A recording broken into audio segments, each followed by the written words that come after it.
ang topic nila ay patutunayan. Hello. Hello bro. Dinig ko bro. Patutunayan ko na may mali ang Quran. So yun yung topic natin mga kapatid. So bibigyan ko ng 10 minuto sa unang pagpapahayag si Brother Jando.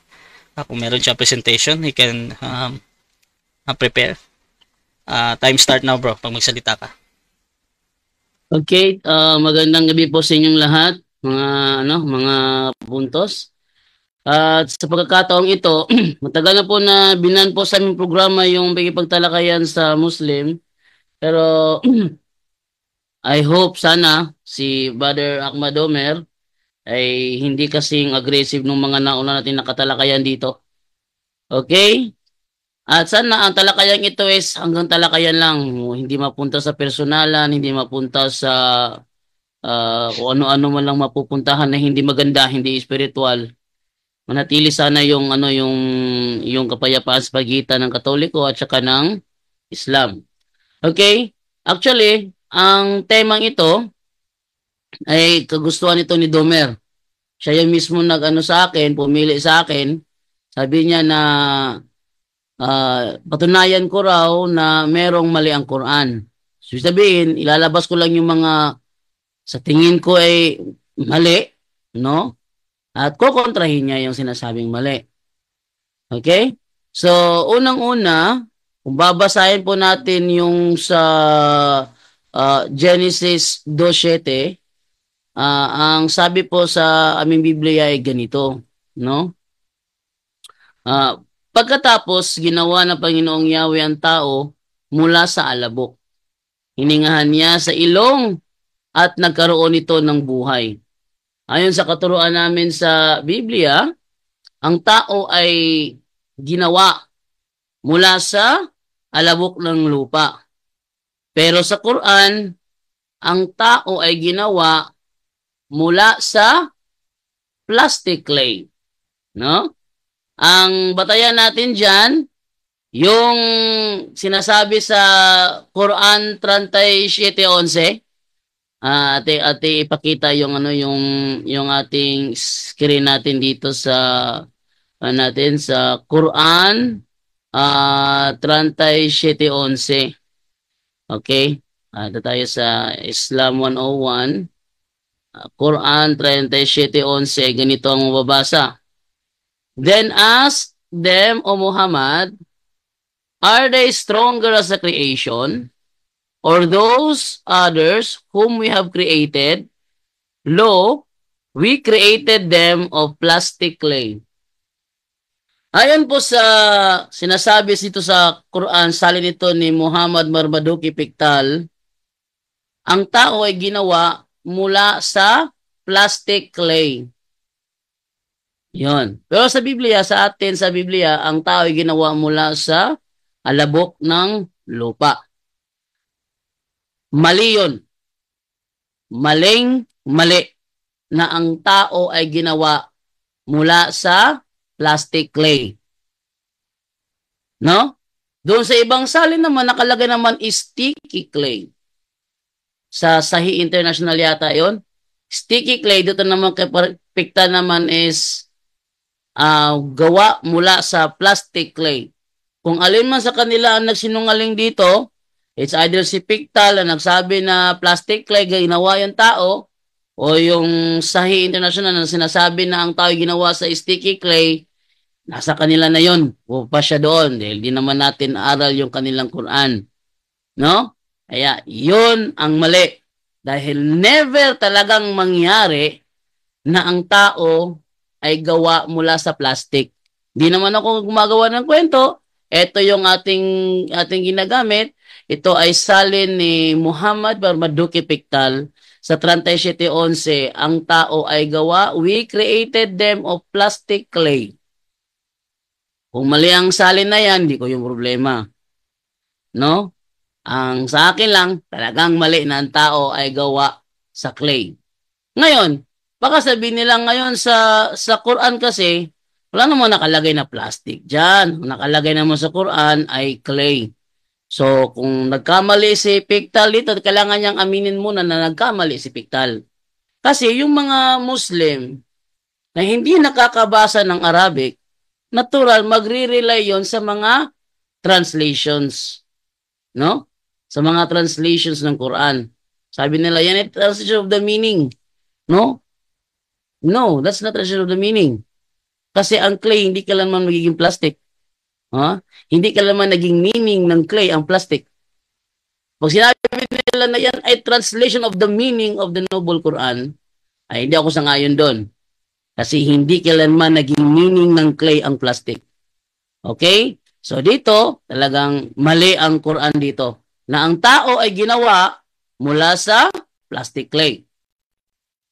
Katunayan, kapag ang tao ay nakremate, no? Pag ang tao pinakremate mo at natapos na ang cremation, hindi naman nagiging plastic, hindi naman nagiging clay ang katawan ng tao. Bagkus ito ay nagiging alabok. Nagiging alabok. Nalalagay pa nga sa jar, hindi ba? Napapansin ninyo yung mga mayayaman ngayon na pinapakremate lang yung kanilang mga mahal sa buhay. Ang resulta niyan, nagiging alabok.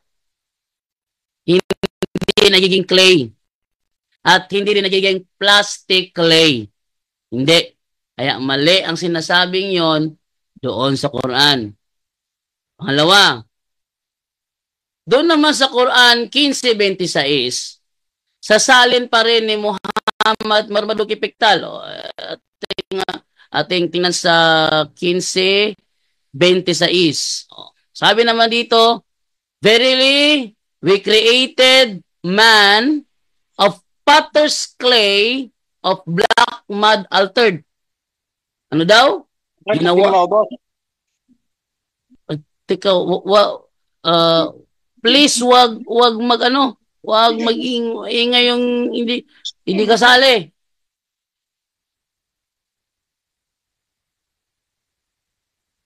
Okay. So sa mga nanonood dyan sa Zoom, wag lang kayo maingay. Okay? Ito naman tayo ngayon.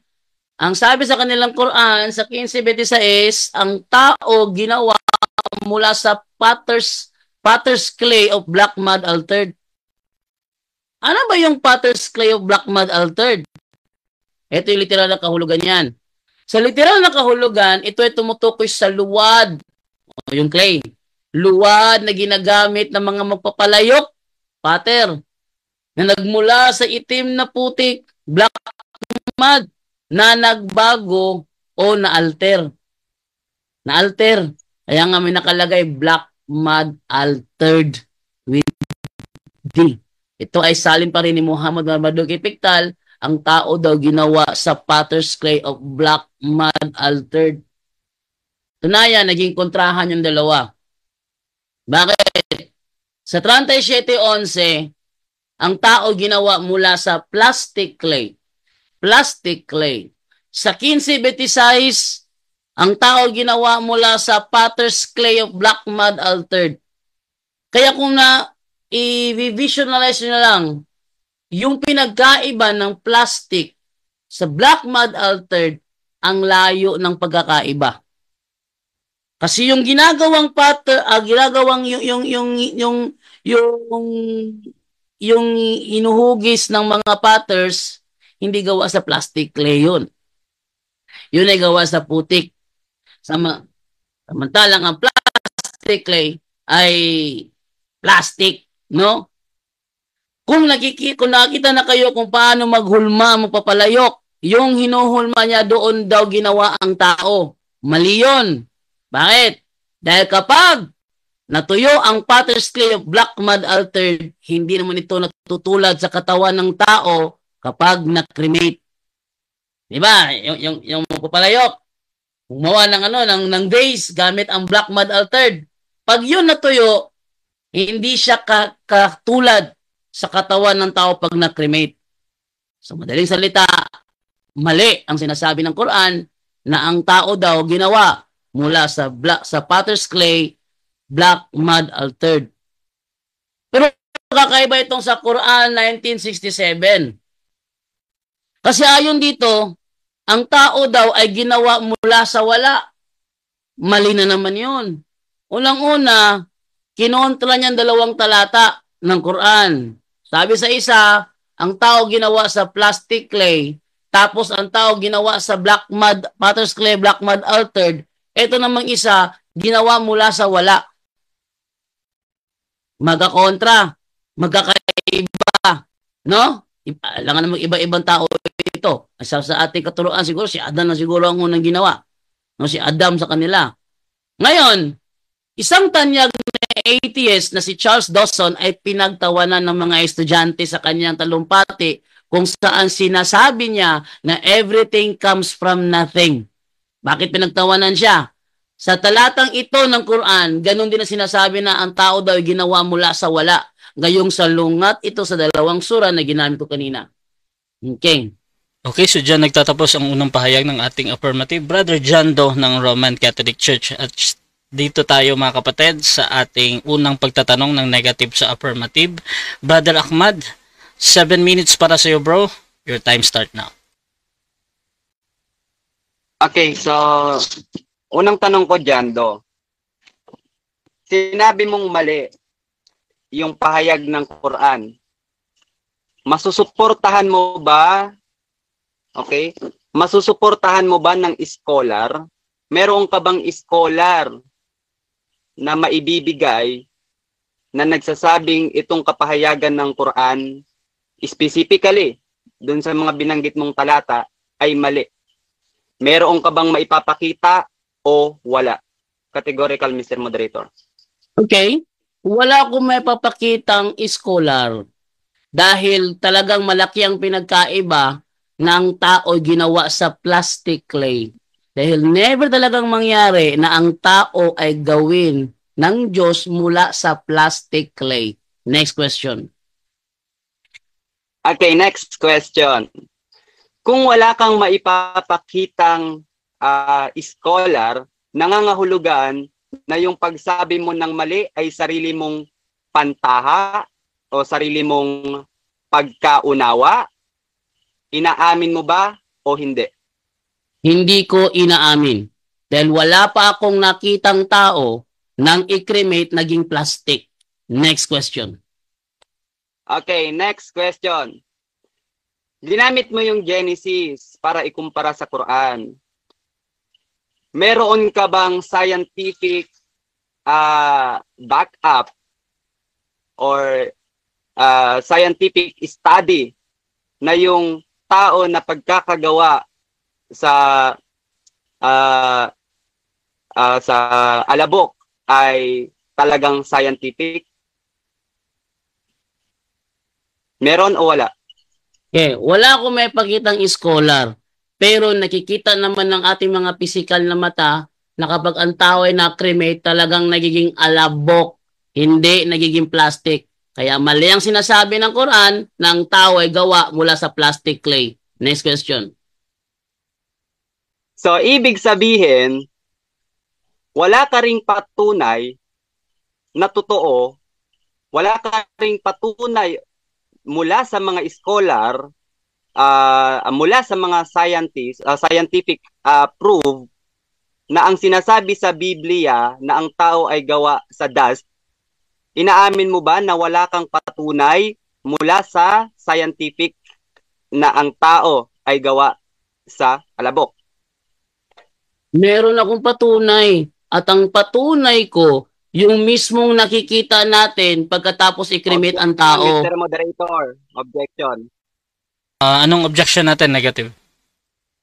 Ang tinatanong ko is scientific proven. Scientific study na ang tao Objection, ay moderator. Okay, sige. gawa talaga sa dust. Okay, so scientific proven, Objection, inano mo moderator. bro, wait lang ha, dinidiinan ng ating negative. Affirmative, anong counter objection doon? Unang-una sa rules natin, sa first affirmative stand, pag hindi ko ginamit, hindi pwede itanong. Okay. Wala akong ginagamit na scholar mula pa kanina. Sa aking pagtalumpati, wala akong ginamit na scholar. Pangalawa, ang style ng kanyang pagtatanong, ang tawag dyan, fallacy of false dilemma. Nililimitahan lang niya. Wala akong ginamit na scholar nang ako'y nagpakayag. Kaya hindi pwede, tanungin niya ako ng puro scholar, wala akong Okay, okay. ginamit na scholar. Kung ano yung pahayag ko, doon siya dapat magtanong. Okay, so gusto ko lang i-confirm yung unang concern patungkol para mapadali tayo. Yung sinasabi ni John do na hindi ko pa nilatag yan, yung mga scholar na yan. Next question. So next question natin to, bro. Mr. Moderator, Wait lang, ginamit wait lang. niya kasi na ang tao. Wait lang, bro. Si John do muna to.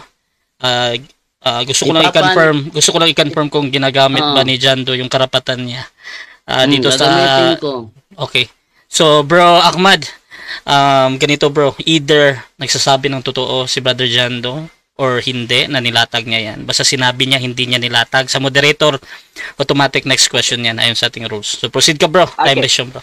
Next question, Brother Jando. Mm. Ginamit mo ba ang talata sa Biblia na ang tao ay gawa sa dust? Ginamit mo o hindi mo ginamit? Yes, ginamit ko ang Genesis 2:7 na ang tao ay ginawa mula sa alabok ng lupa. Pero wala akong binabanggit na pinatutunayan na niya ng scholar. Bakit? Dahil sa physical pa lang, pag nagpa-cremate ka, resulta alabok talaga, hindi plastic. Kaya mali ang sinasabi ng Quran na ang Next tao ay question. gawa mula sa plastic. Next question. Next question, Mr. Moderator. Inamin niya, ginamit niya ang 2:7 ng Genesis. Ngayon, dahil sinabi mo na ang tao ayon sa Biblia ay gawa sa dust, Mr. Moderator, I think pasok ang tanong ko. Saan ang patunay mo mula sa pag-aaral ng mga scientists na talagang ang tao Objection, ay gawa sa moderator. dust? Okay, time stop muna. Objection ng ating affirmative. Ano yan? Nagtanong na naman siya ulit sa scientist. Ang sabi ko, Counter ang objection. Wait lang. Sige. ang sabi ko, May counter ang naman. i- Sige. oh, Sige, ang affirmative. sabi ko, ang ebidensya ko, yung resulta mismo pag natapos na ang cremation. Pag natapos na ang cremation, nakikita talaga Okay. ng lahat ng tao na alabok ang resulta, hindi plastic. Wala Okay. akong binabanggit na scientist. Wait lang bro. Sige. Mm. So ganito kasi, nagpapaliwanag ka na Brother Jando doon sa tinatanong niya. Pero punta muna tayo sa kay Ahmad ha doon sa counter objection. Bro, Ahmad, proceed ka bro. Ang counter objection ko kasi, Mr. Moderator, ginamit niya yung 2:7 ng Genesis, which is ang tao gawa sa alabok. Ngayon, gusto kong mag-back upan niya sa tanong ko, kailangan syempre hindi yung hearsay lang. Okay. Nasa debate kami, kaya tinatanong ko siya, he is under my cross-examination. Okay. Nagtatanong ako kung nasaan ang patunay patungkol doon. Okay. So ganito, magde-decide muna ako. Actually, ang hinahanap mo bro, yung patunay nga. At si Brother Jando nag-object pero I think nagpapaliwanag niya siya doon sa kanyang sagot ba. Ang gagawin ko na lang, bibigyan ko na lang ng 20 seconds si Brother Jando. Tapos Brother Ahmad, pwede kang mag-objection dito bro kung you feel na kung ano man yung baga kung hindi nasasagot ba. Brother Jando, 20 seconds, ano daw yung patunay? Ang patunay ko, yung nakikita talaga ng tao pagkatapos i-cremate, yung tao nagiging alabok, hindi scientist ang ginagamit ko patunay, kundi yung talaga nakikita ng tao na naging alabok yung katawan ng tao pagkatapos i-cremate. Next question. Next question. Okay. Ang alabok ba, Jando? Ako confirm ko lang ha. Ang alabok ba na tinutukoy mo, ito yung gawa sa putik? Tama o mali? Mali. Kasi, pag na-cremate ang tao, hindi naman nagiging putik. Nagiging alabok talaga ang katawan ng tao. At yung alabok, syempre pag binasa mo, nagiging ano yun, nagiging putik yun, yung alabok binasa mo. Pero, alabok pa rin pag natuyo. Kaya, hindi yan plastic. Ang sinasabi ng Quran na Next question. gawa sa plastic, yun ang mali. Okay, next question ko, Mr. Moderator. Sabi dito, then Yahweh, God, formed man, dust drawn from the clay. Okay, ang tanong ko, ang clay ba ay hindi pinagsamang dust at tubig? Pinagsama o hindi? Okay. Hindi. Pag pinagsama yung dust at saka tubig, resulta mud. Putik eh. Mud. Di ba? Iba naman yung clay. Pero hindi siya plastic. Bro, doon ka mag-focus sa stand ko. Mali ang sinasabi ng Quran na ang tao ginawa mula sa plastic clay. Next question. Okay. Next question. Sabi mo kanina, i-confirm ko lang, batay sa Biblia, ang tao ay gawa sa dust. Objection, moderator. Time stop. Anong objection natin? Napapansin ko ang mga katanungan ni Domer, nakapokus na lang lahat sa Biblia, baka maubos yung oras. Puro sa Biblia ang tanong niya. Dapat tanungin niya ako sa sinasabi ko doon sa... Wait lang ha. Gusto ko lang maintindihan mo na yung objection ha. May counter ka, Brother Ahmad, lagi. Brother Jando, pakiulit niya. Napansin ko lang kasi, sunod-sunod yung tanong niya, baka nasa Biblia, baka maubos lang yung oras natin. Sa katanungan niya, nakapokus sa Biblia. So hindi siya tinatanong, hindi niya ako tinatanong doon sa Quran kung mali ba o tama. Dapat sana doon siya mag-focus. Okay, so I think ang objection mo, bro, suggestion doon sa kabila kung paano siya magtanong. Brother Ahmad, may counter objection ka doon, bro? Counter objection, Mr. Moderator, problema niya yon dahil gumamit siya ng Biblia sa presentation niya. At ang rules natin, ang pagtatanong ko, magmumula sa presentation niya. Okay. So, dito mga kapatid, ipaparesume ko ulit yung pagtatanong, Brother Jando. However, I think na dinig naman ni Brother Ahmad yung sinasabi mo na you suggest na doon magtanong. However, tingnan ko muna kung yung forma ng tanong ni Ahmad dito. Buuin mo muna, Brother Jando, tapos you can object naman dito ha. Brother Ahmad, proceed ka muna sa question mo, bro. Okay. Ito yung tanong ko, Mr. Moderator. That's 50 seconds. Nakukompuse ako. Time stop muna, time stop. Bro, nawawala ka, bro, Ahmad soundcheck. Okay yan. Pakiulit yung from the start, bro, yung sa pagtatanong mo. Okay. Ito, Brother Jando. Kasi, nakukompuse ako sa alabok. Ang alabok ba ay gawa sa lupa o gawa sa abo? Sagot. Yung alabok ng lupa. Sabi sa Genesis 2:7, ginawa ang tao mula sa alabok ng lupa. So, galing siya sa lupa. Hindi siya galing sa... Time stop. Okay. Sagot. Wait lang. Objection, Brother Ahmad. Sid, bro. Categorical kasi yung tanong ko eh. Ito ba'y gawa sa lupa o gawa sa abo? Okay. So, Brother Jando, ready ka namang mabili or magka-counter object ka muna? Counter objection ako, false dilemma pala yung tanong niya.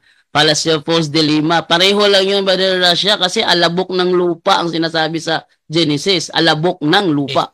Okay, so I suggest, bro, kung wala ka mapili din, you can use the 10 seconds or sabihin mo lang next question. So, anong gagawin mo? Sasagutin ko 10 seconds. Proceed, no? Bro. 10 seconds.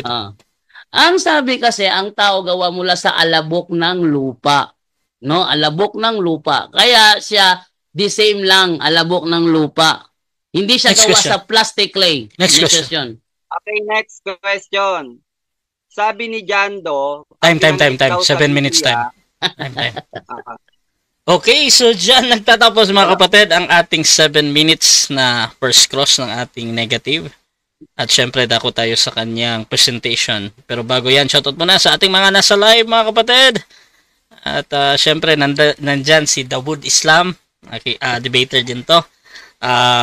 Si Khalid Mamiskal, nandyan din si Mac MK Kalman, si Umar Musa, napaka-supportive nila for sure sa ating negative dito. Si Jeng, si Dawood, sabi niya hindi mo pwedeng gamitin ang Biblia para mapamalian ang Quran.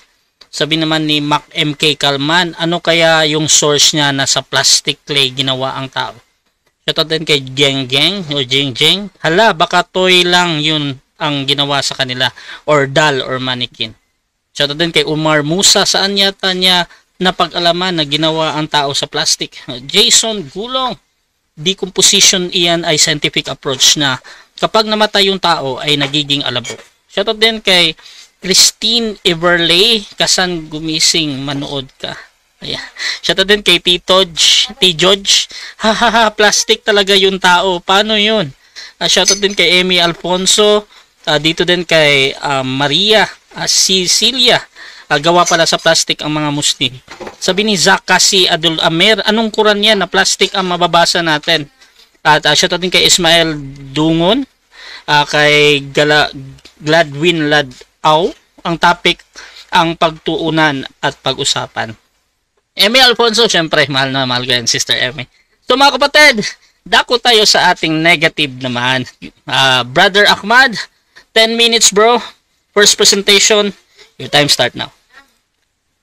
أعوذ بالله من الشيطان الرجيم بسم الله الرحمن الرحيم سبحانك لا علم لنا إلا ما علمتنا إنك أنت العليم الحكيم رب اشرح لي صدري ويسر لي أمري واحلل عقدة من لساني يفقه قولي السلام عليكم ورحمة الله وبركاته. Alhamdulillah mga kapatid sa pananampalatayang Islam, ang topic namin ay patutunayan ni Jando na mali ang Quran. Objectively. Hindi yung subjective. Okay? Magkaiba yung objective at yung subjective, Mr. Jando. Kaya hinahanapan kita kanina, sinong scholar ang nagsabi na yung pahayag sa Quran na pinagsasabi mong mali, sinong scholar ang sumuporta sa'yo na yun ay mali?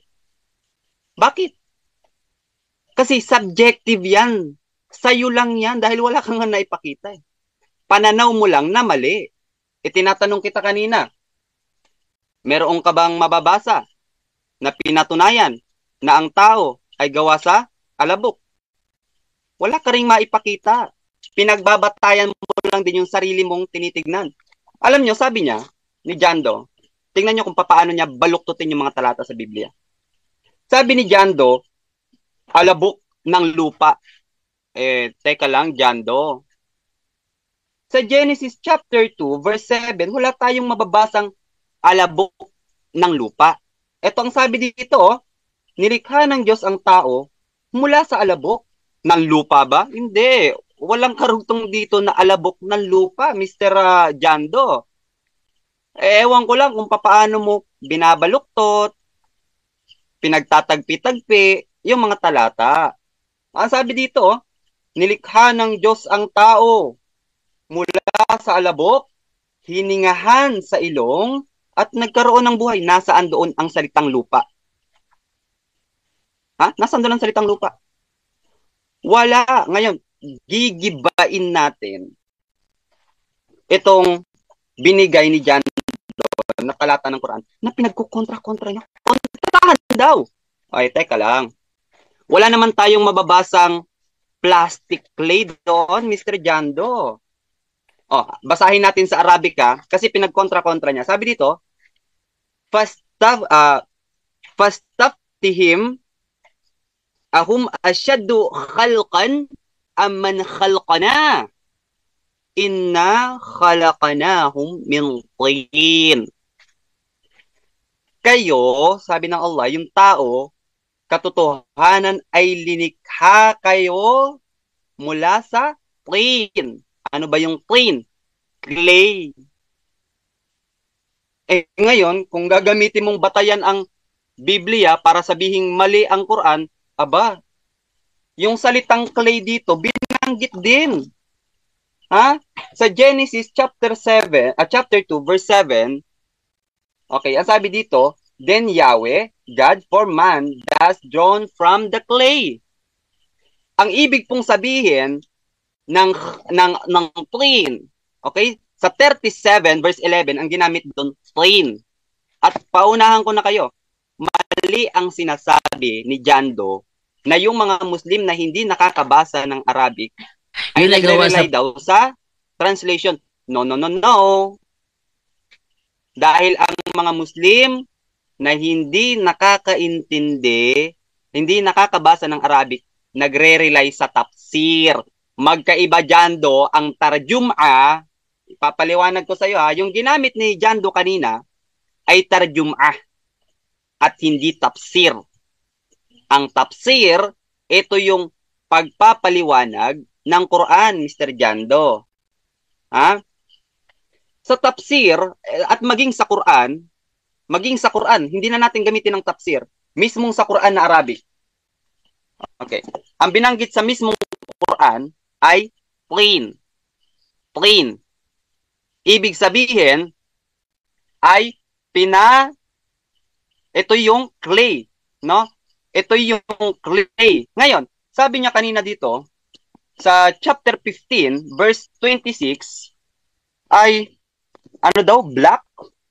Okay. Hindi siguro alam ni Jando kung papaano ang paniniwala nating mga Muslim. Puntahan natin yung 15. Okay. Ang binanggit doon sa 15 ay eto. Pilit niyang pinagbabangga yung dalawang talatang hindi naman magkakontra. Chapter 15, verse 26.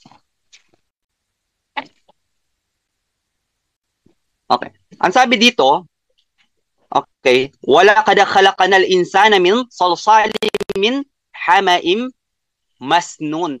Tignan nyo ang kasinungalingan ni Jando. Ano yung sabi niya kanina? Sa black daw, black. Black. We have created Adam,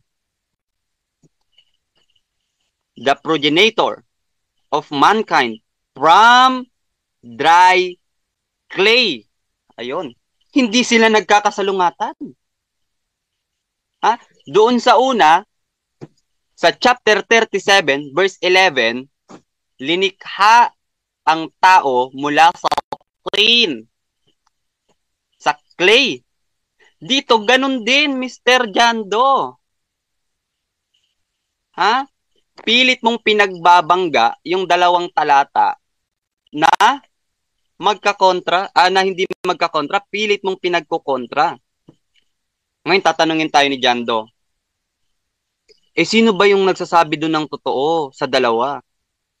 Kaya nga kapatid, ang Quran, bawat translation ng Quran, nandoon yung Arabic para kung may pagdududa kami sa mga translation na ilinalagay nila, makikita namin kung ano yung original na ginagamit doon.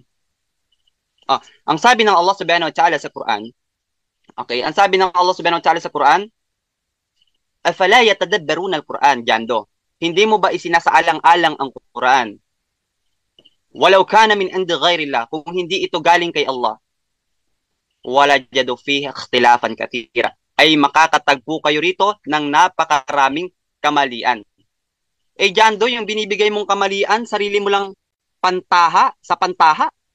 Sarili mo lang pagkaunawa. Sarili mo lang haka-haka. At yung sinasabi mong Biblia, chapter 2, verse 7, na sinasabi mong tama, sarili mo lang din pagkaunawa. Sarili mo lang din sa pantaha.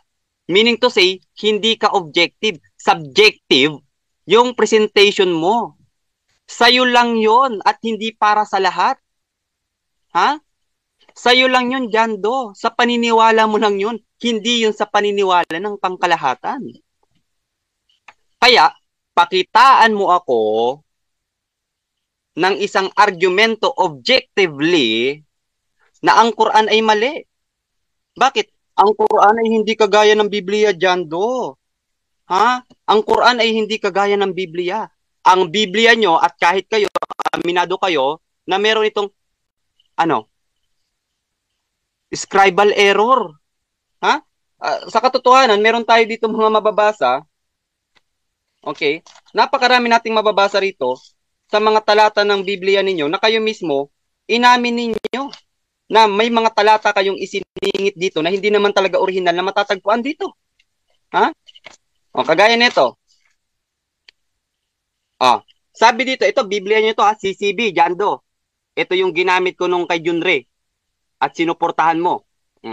Sabi dito, sa footnote, okay, chapter 8, verse 1, the section, chapter 8, verse 1 to 11, is not found in most ancient manuscript of John's Gospel. Many think that this selection is from another source. Hindi po ito matatagpuan. Okay, so dyan nagtatapos mga kapatid ang unang pahayag ng ating negative. Brother Ahmad ng Islam mga kapatid.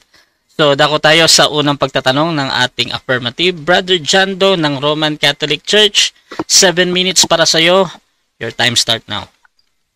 Okay, nilibat mo yung paggamit ko ng Quran 15:26. Sabi mo sarili kong sa pantaha daw yon. Yun ang binanggit mo. Tama ba ang sarili kong sa pantaha yon? Yes or no? Yes, Mr. Moderator, sapagkat ang ginamit doon ay hindi magkakontra. Sapagkat doon sa chapter 7, verse 11, ang ginamit doon ay clay at doon sa chapter 15, verse 26, ang ginamit din doon ay clay. Sarili mong sa pantaha yan. Jando, next question. Next question.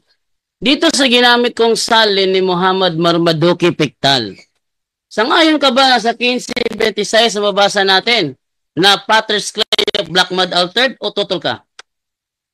Tutol ako, Mr. Moderator, sapagkat hindi naman yan ang nakalagay sa Quran. Ito ang Quran, Mr. Moderator, at hindi yan. Ha? Yan ay kung papaano niya i-translate mula sa Arabic. Pero sa Arabic, ang ginamit dyan, sa chapter 15, ay tin, clay.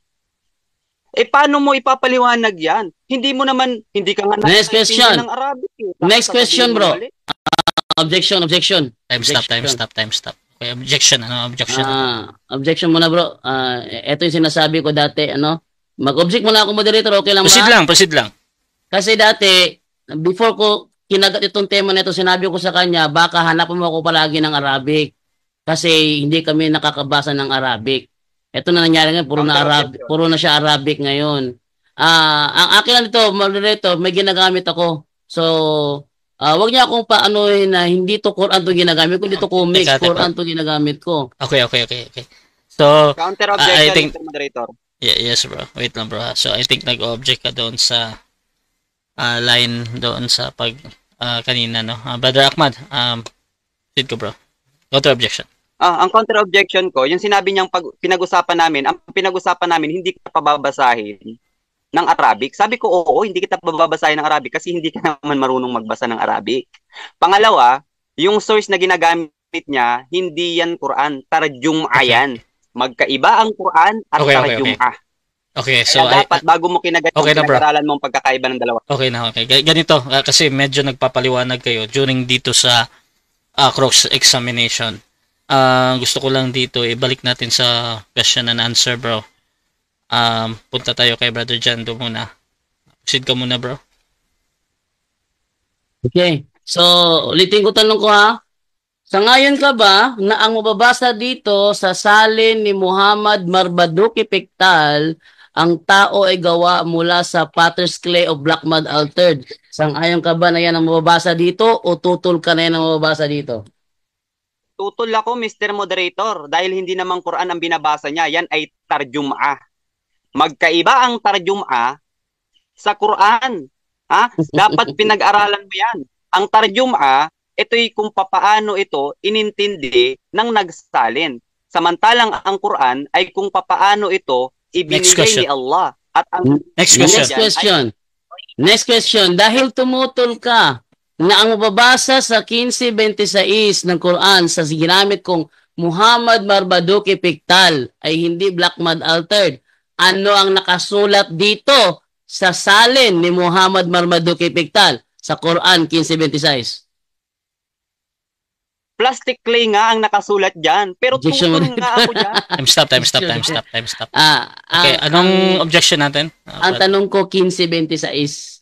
1526. Ko-confirm ko lang kasi sa pantaha daw eh. So, ko-confirm ko lang kung yung Okay. ginamit ko ba sa pantaha ko lang may binabasa ako. Okay, Confirm ko lang 'yun. Oh, pag ano sa kanya. Okay, so nag-object ka bro doon sa pagsagot niya, no?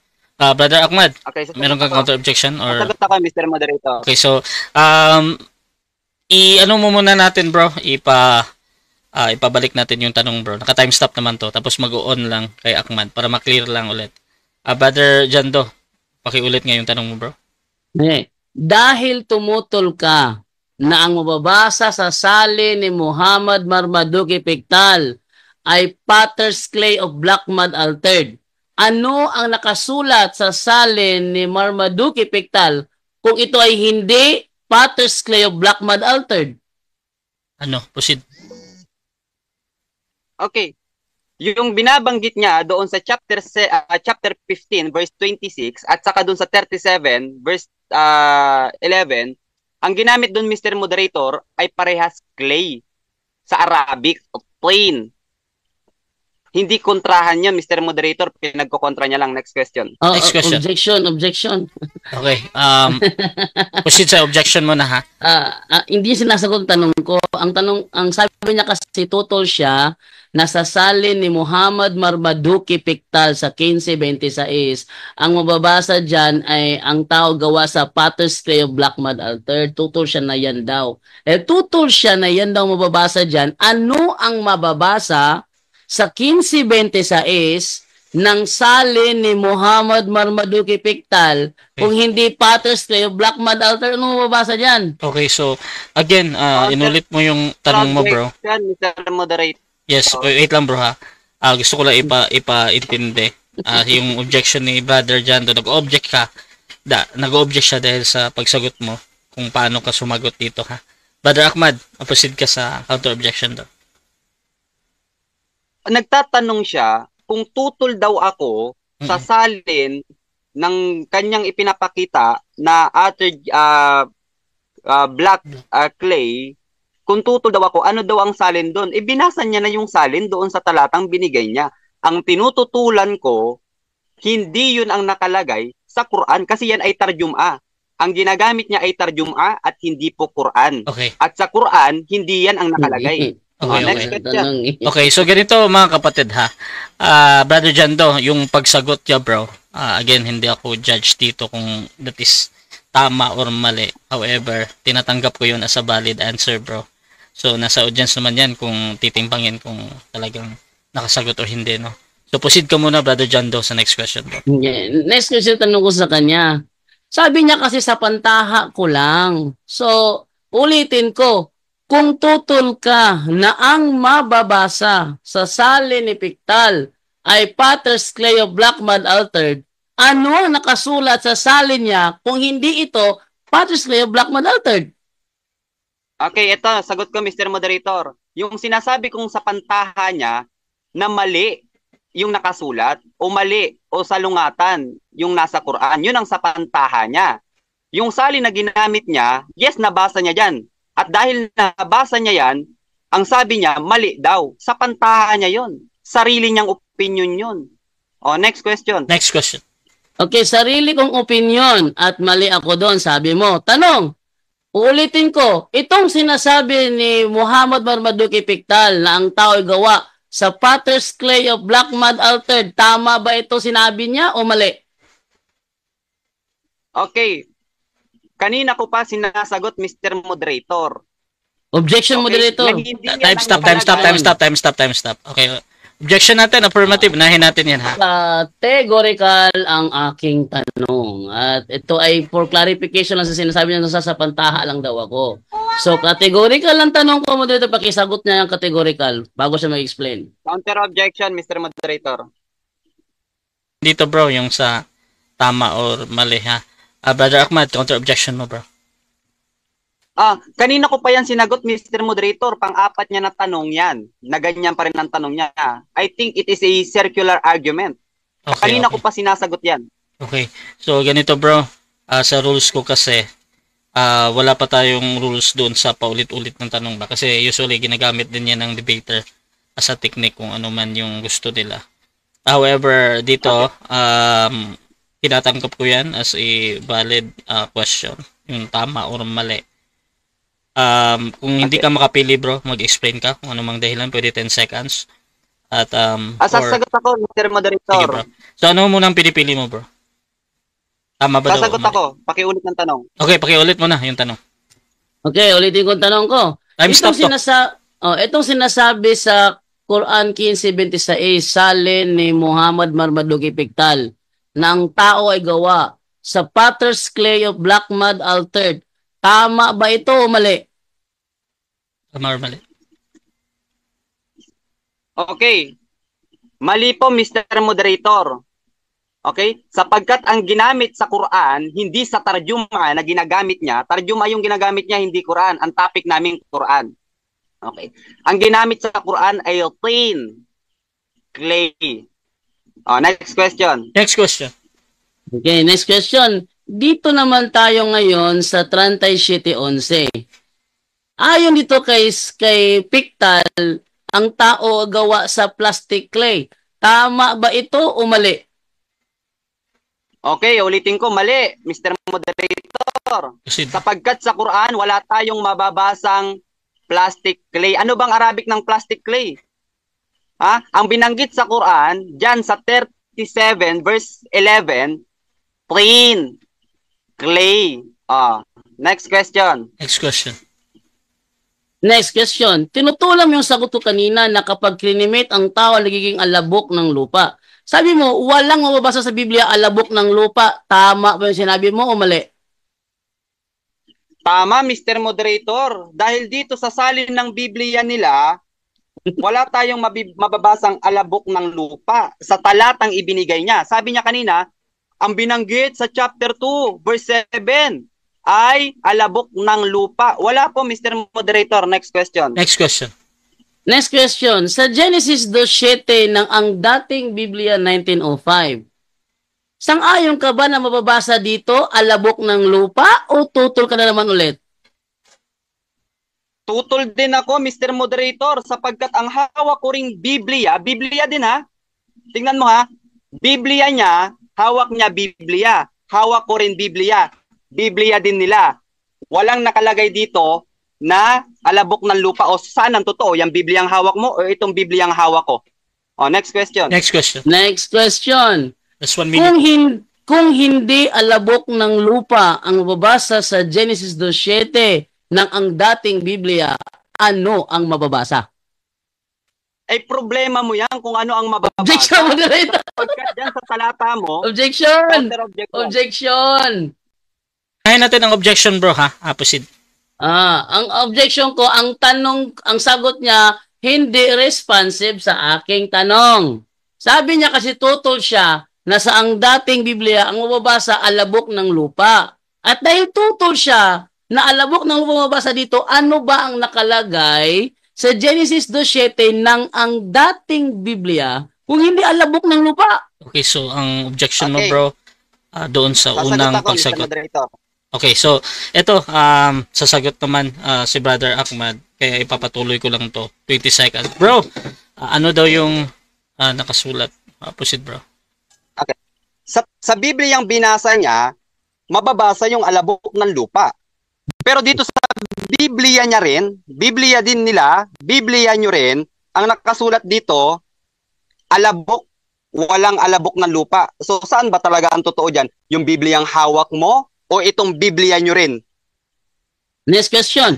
Ang sahi ng Sahih International sa Quran 37:11, ano ang nakalagay? Plastic clay din ba o hindi plastic clay ang nakalagay? Counter objection, Mr. Moderator. Objection yan bro. Ah. Time stop mo na. Objection. Proceed ka bro. Hindi ko ginamit ang Sahih International. Mamaya ka magtanong dyan. Objection. Counter. Okay, so pinasok mo doon sa objection bro, no? I-proceed muna natin sa counter objection. Proceed. Counter ko. 37:11 yung pinagkukuhanan dito. Kasi binanggit niya yung ano hindi pareho ang salin ng magandang balita Biblia at ng Anlat Biblia. So, kaklaro yung sa kanya rin. Okay. Sa Quran 37:11 na pinagbabangayan namin, nasa Okay. topic yan. Oh. Okay. So, ito, Sa salin ng Sahih International. Okay na, Mababasa bro. ba doon ng plastic clay o hindi? Okay na, bro. So, ganito.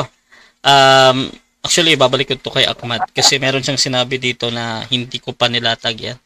Bro, next question mo ba to or sasagutin mo, bro, Ahmad? Next question, Mr. Moderator, kasi Proceed. hindi ako gumamit ng Sahih International. okay. Ang gamit ko Okay na, bro. kapag basa ito. Okay na, bro. So, Tanungin niya ako dito. Okay na, bro. So, proceed tayo, Brother Janto. Next question. Sang-ayon ka ba na sumagot ka rin sa tanong Time. 7 Okay. minutes time. Okay, so dyan nagtatapos mga kapatid ang first stage ng ating debate, which is yung ating first presentation at first cross-examination. So sa mga bagong pasok dyan sa ating live mga kapatid, meron tayong debate ngayon between Roman Catholic and Islam mga kapatid sa topic na patutunayan ng ating affirmative na mali ang Quran. Affirmative natin mga kapatid si Brother Janto ng Roman Catholic, negative naman si Brother Ahmad ng Islam mga kapatid. So please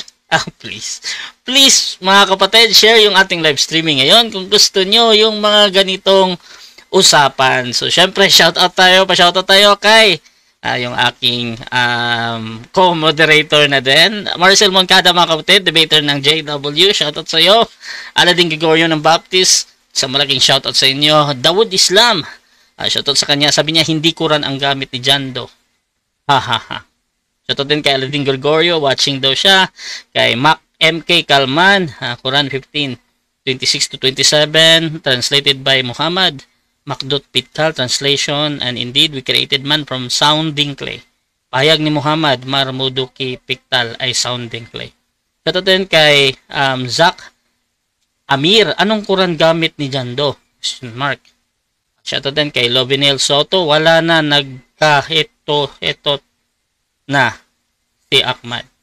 Shoutout din kay Jason Gulong, both Genesis 2:7 and Genesis 3:19 sa Greek Hebrew interlinear ay das yung ginagamit at hindi clay. At shoutout din kay Jeng, Genesis 2:27, ang Diyos ay naglikha ng tao mula sa likabok at ng lupa at hininga ng buhay. Imahen ng Diyos. Number 2, ang tao ay nilikha sa imahen ng Diyos. Haba, no? Shoutout din dito kay Clara Mara. According po ito sa Quran 86 verse 6 at tafsir ng Sunni scholar ng Islam ni Ibn Kathir. Mahaba. Basahin nyo na lang. Shoutout dito mga kapatid kay sino pa yung hindi ko nabasa?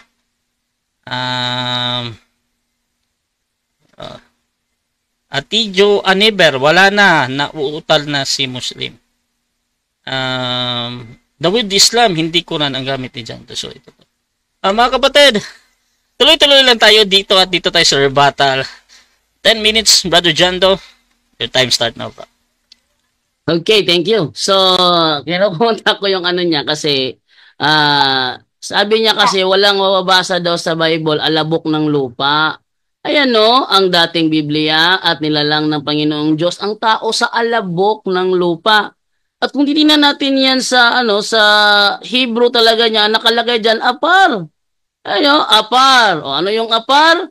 The dust. Di alabok nga.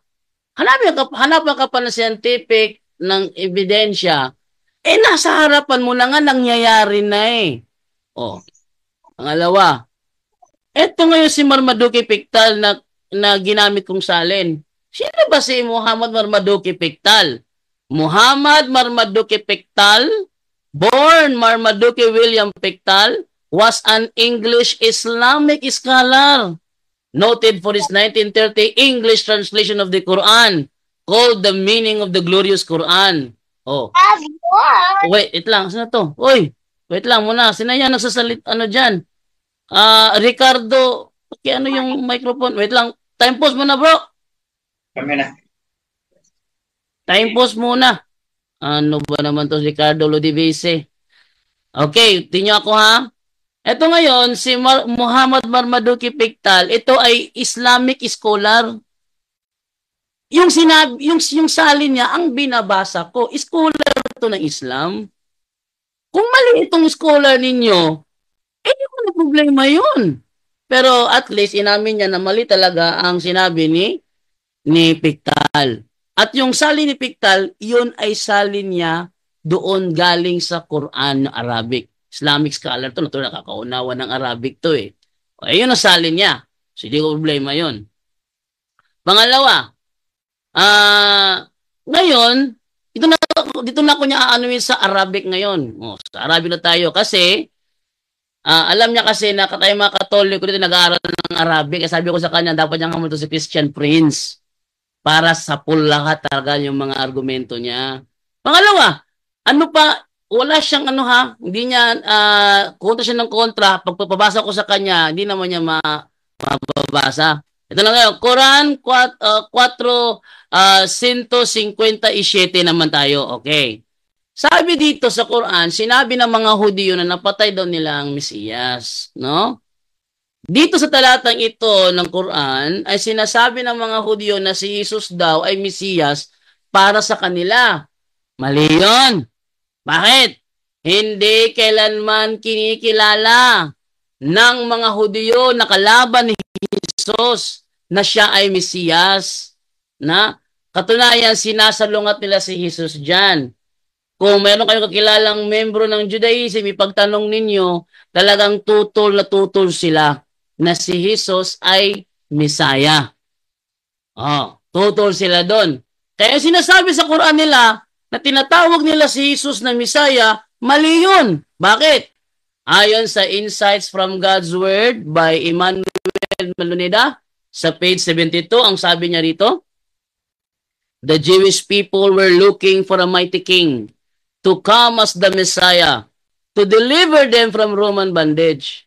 They were more concerned with their political condition than they were with spiritual deliverance from their sins. Consequently, when Christ made his appearance as a humble teacher from Nazareth, most of the people were unwilling to accept him as the Messiah.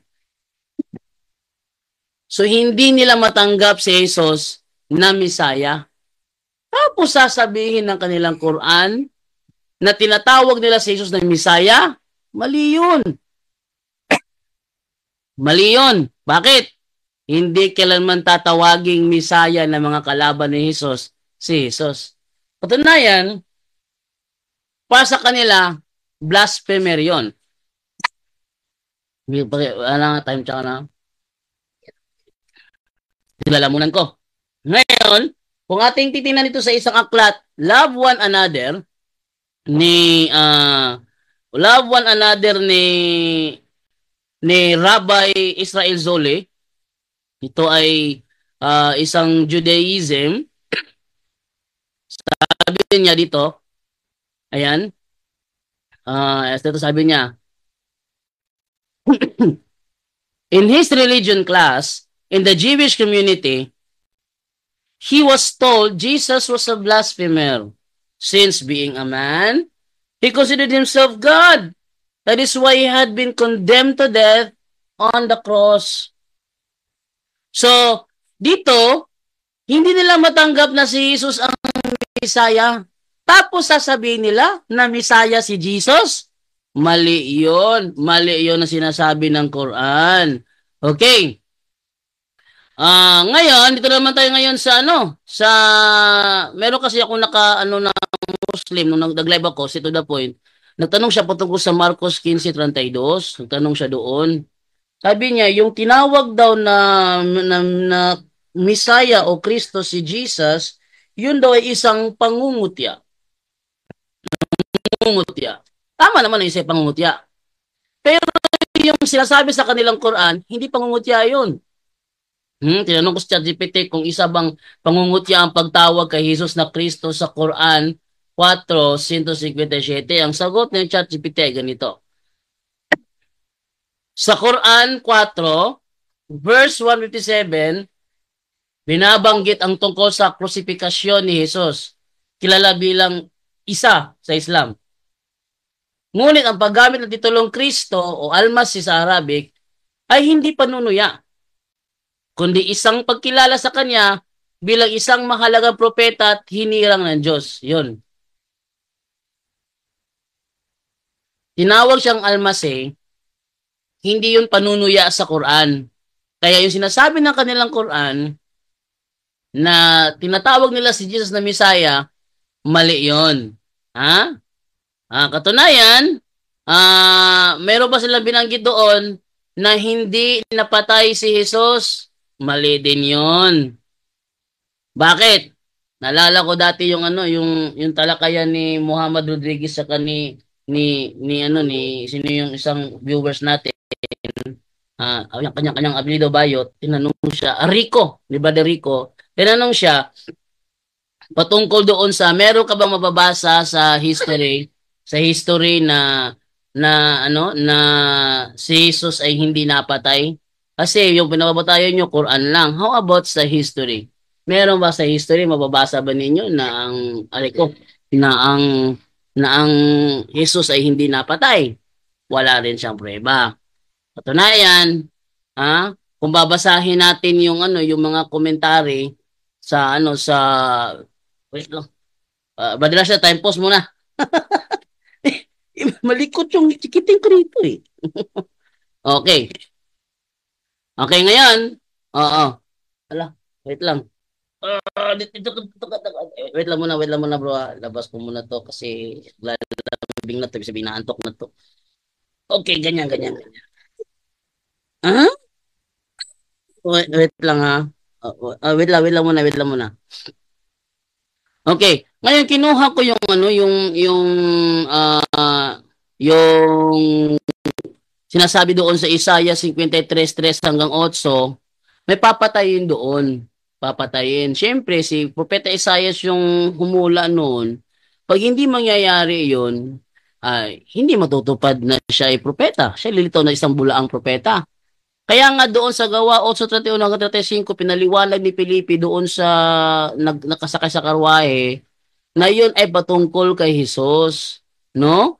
Kaya, ngayon, sabi niya dito, kung titingnan naman natin sa Annals 1544 ni Cornelius Tacitus, sabi, consequently, to get rid of the report, Nero fastened the guilt and inflicted the most exquisite tortures on a class hated for their abominations called Christians by the populace. Christus, from whom the name had its origin, suffered the extreme penalty during the reign of Tiberius at the hands of one of our procurators, Pontius Pilatus. Isang Roman historian, tandaan nyo isang Jewish rabbi ang nagpapatunay that is why he had been condemned to death on the cross. Tapos, ito naman si Tacitus naman, sabi naman si Tacitus, merong Kristos nag-suffer ng extreme penalty during the reign of Tiberius at the hands of one of our procurators, Pontius Pilatus. Na-crucify talaga ang si Jesus, si Kristos, yung leader ng tinatawag na Christians by the populace. No? Ngayon, isa pang yan. Okay? Okay, so dyan nagtatapos ang rebuttal ng ating affirmative Brother Jando ng Roman Catholic Church. At dito tayo sa second cross ng ating negative. Brother Ahmad ng Islam, 7 minutes bro. Second cross, your time start now. Okay. Ito, next question ko. Siguro naman ay hindi na siya makakapag-objection. Ito, unang tanong, Mr. Moderator. Saan mababasa, okay, mula sa mga scholar na yung pinagbabanggit niyang mga talata ay mali at kontrahan?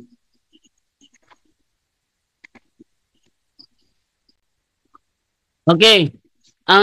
Wala akong binanggit na scholar sa pahayag ko. Ang ginamit ko sa pahayag ko ay yung aklat na Objection. Time stop. Objection. Anong objection ng negative? Mr. Moderator, nasa pangalawang cross-examine na kami. Binanggit niya man o hindi niya binanggit, I think ay kailangan niyang sagutin as long as na ito'y nasa topic. Ang tanong ko, sinong scholar ang nagsasabi na yung mga pinagbabanggit niyang talata ay mali at kontrahan.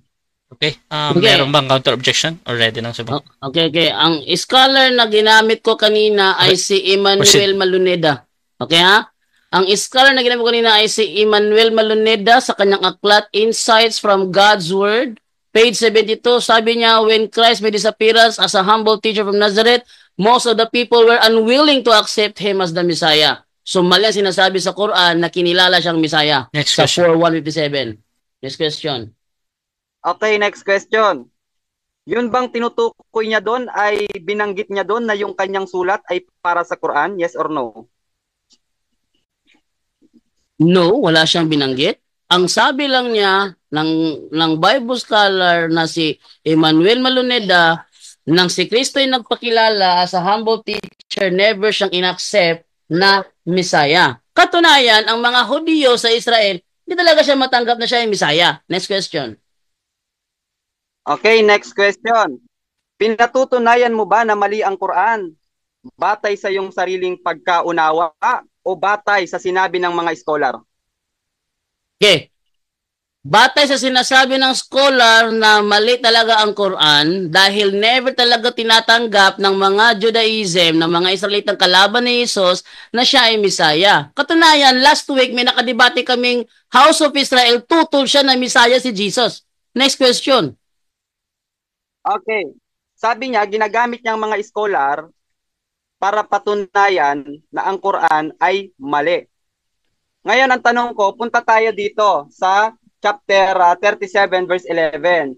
Sinong scholar ang nagsabi na ito ay mali? Moderator. Nasagot ko objection na natin. yan. Yung tanong niya yung ngayon, nasagot ko na yan kanina. Sabi ko kanina, wala akong ginagamit na scholar. Okay. Sinagot ko na yan kanina. Wala akong ginagamit na scholar. Policy of false dilemma yung ginagawa nito eh. Okay. So, nag-object ka bro dahil doon sa sinagot mo daw kanina. Bro, counter objection muna tayo. Brother Ahmad. Hindi siguro naiintindihan ni Jando na nasa second cross-examine na siya. Binanggit mo man ang scholar o hindi, as long as na nasa paksa, dapat mong sagutin. Okay. So, ganito, Jando. magde-decide mo na ako mga bro. Naintindihan ko na yung inyong mga sa objection at counter. Okay.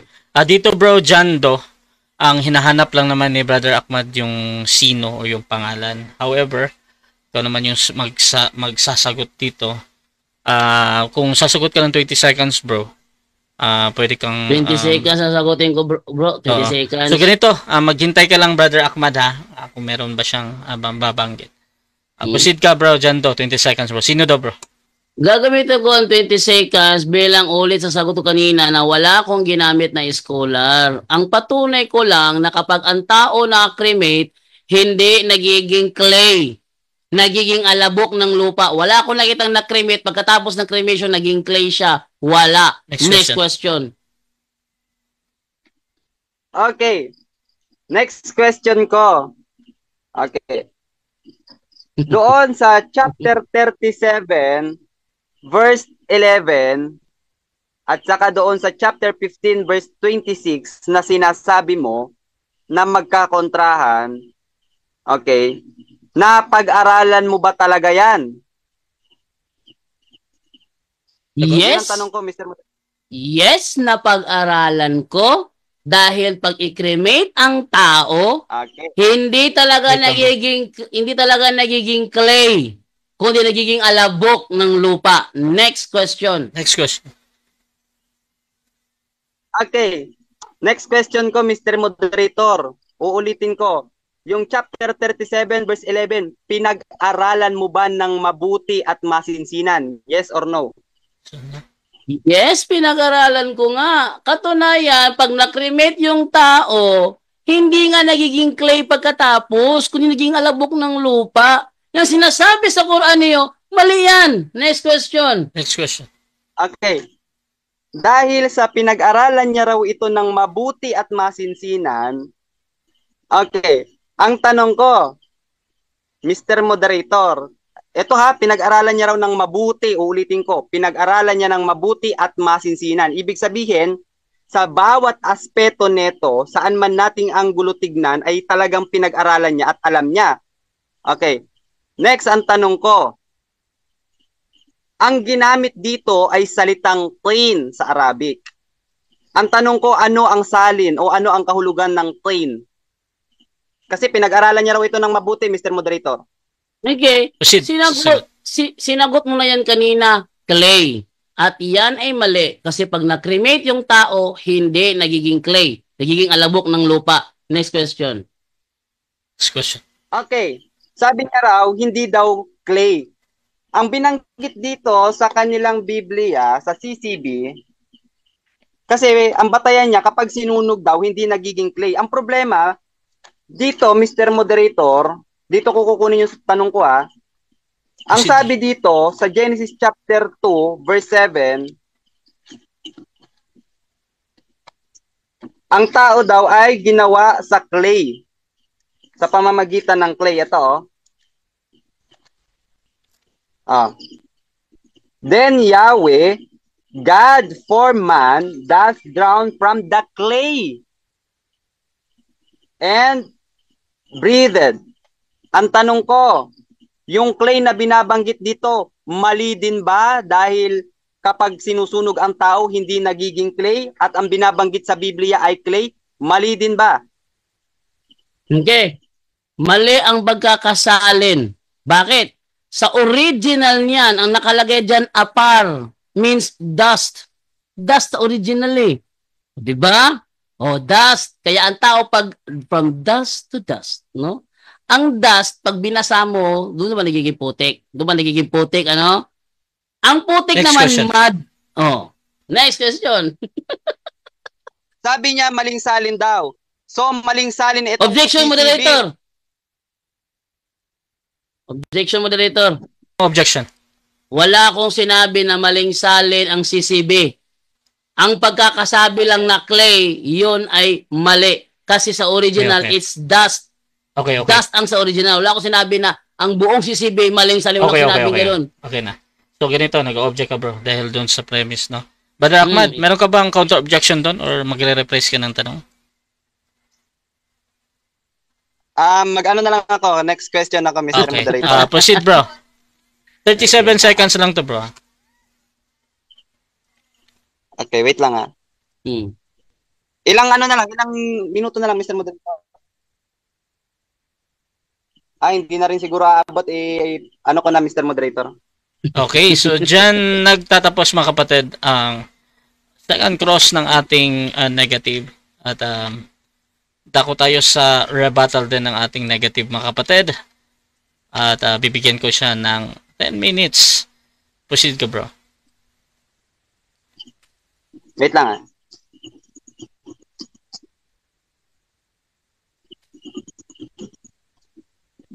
Okay, punta tayo sa presentation natin. Again, tinatanong natin siya.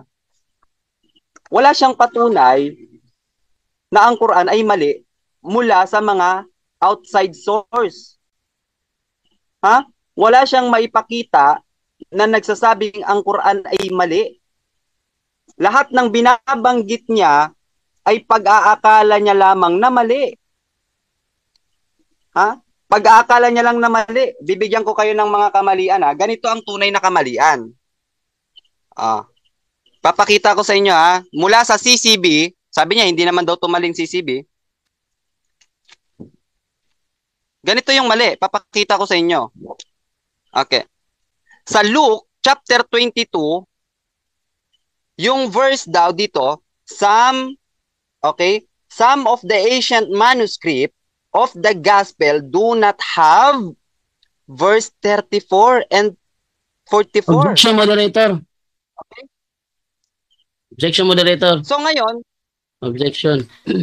Objection natin. Ano yan, bro? Affirmative. Ang ginagawa ng aking katunggali ay strawman fallacy. Hindi namin topic ang Biblia ngayon. Hindi namin topic ang Biblia ngayon. Ang topic namin yung Quran nila. Dapat Wait lang, Ahmad. Okay. yung pagbabanggit niya sa Biblia na kulang ng verse 34, that's out of topic, moderator. Strawman fallacy, hindi ko hahabulin 'yan. Ang aming topic ngayon, patutunayan na mali ang Quran. Okay. Naintindihan ko. So, Counter-objection. ang objection dito yung sa out of topic yung presentation. Brother Ahmad, ano yung counter objection mo doon? Ay, alam niya palang out of topic kapag gumamit ka ng Biblia, bakit siya gumamit kanina ng Biblia? 'Di ba? Ang topic naming Quran. Ginamit niya kanina ang Biblia para patunayang mali ang Quran. Ngayon gagamit naman ako ng Biblia para ipakita kung ano ang pagkakaiba ng tunay na kamalian sa kamalian na gawa-gawa ni Jando. Okay. So, ganito, magde-decide muna ako dito, Brother Ahmad. Usually kasi sa mga debates, bro, nagbibigay ako ng at least 2 minutes na out of topic talaga. For example, talagang labas dito. At sa akin talaga, medyo, kumbaga, yung pag-uusap is about Quran. Tapos, mapunta siya sa, parang sa mali ang Bible is hindi talaga aakma doon sa topic ba. However, mga kapatid, binibigyan ko lagi yan ng 2 minutes na palugid at pwedeng mag-object yung ating kapatid kung hindi siya babalik doon sa kanyang pinaka-main na topics na ang Quran ay yung topic natin ba na mali ang Quran bilang negatibo si Brother Ahmad. So, bibigyan kita ng palugit dito, Brother Ahmad at Brother Jando. You can object, Brother Jando, within 2 minutes kung babalik pa or hindi. Tapos, magde-decide ako ulit. Brother Ahmad, proceed ka muna, bro. Okay. Time resume. Ngayon, gagamitin natin itong Biblia para ipakita kung ano ba talaga ang tamang mali. Kasi sa Quran, hindi niya nahanapan ng ganito eh.